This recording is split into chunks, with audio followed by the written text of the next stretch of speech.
tonight's show we will show y'all a race. But not a race between the turtle and the hare, or the hare and the turtle. It's more a better race.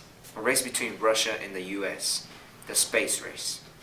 The space race is a long-lasting competition between Russia and the United States. This began with the launch of an artificial satellite called Sputnik. Thank you. Anyways, Sputnik was a Soviet satellite that orbited Earth. The U.S. then launched a satellite of their own, known as Explorer 1, in reaction to the Soviet launch in 1957. We know that the space program is owned by the U.S. and supported by the Soviet Union.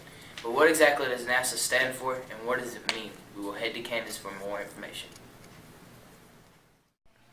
Well, Austin, NASA stands for National Aeronautics and Space Administration, and its reason for its information was leading to the space program.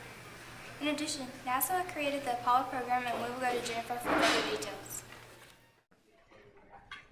Well, like Candace said, the Apollo program is run by NASA, whose goal is to achieve human spaceflight and send humans to the moon and back.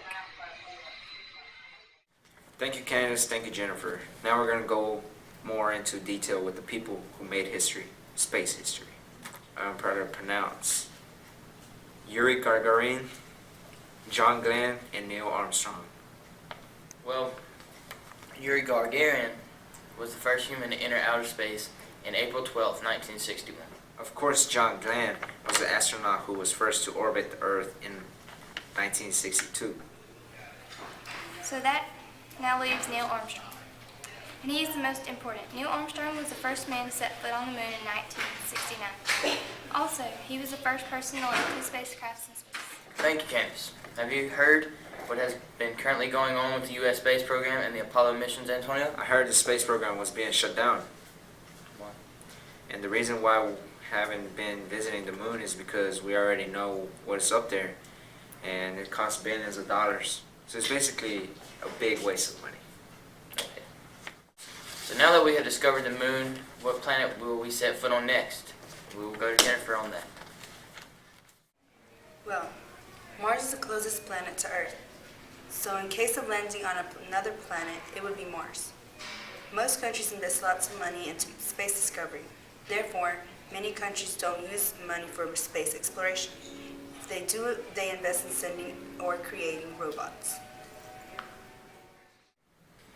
And the final question we have for y'all, the most interesting, is how did people in the United States and Russia react to the space race? The reaction in the US and around the world was astonishment, and some measure of fear throughout both countries. Why was there fear? Well, because the United States was scared that Russia would overthrow them and have more technology than the United States had, and then they would make a nuclear weapon and attack them.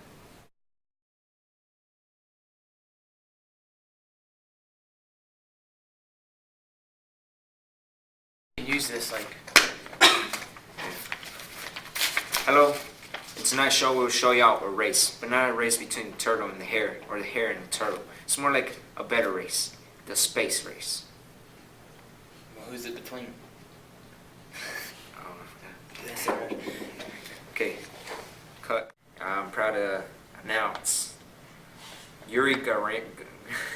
Garger. I'm proud to pronounce Yuri Gagarin. Hold on, not a Jennifer. More brief explanation of Sputnik. All right. Oh, you're recording. Okay. 3, 2, 1.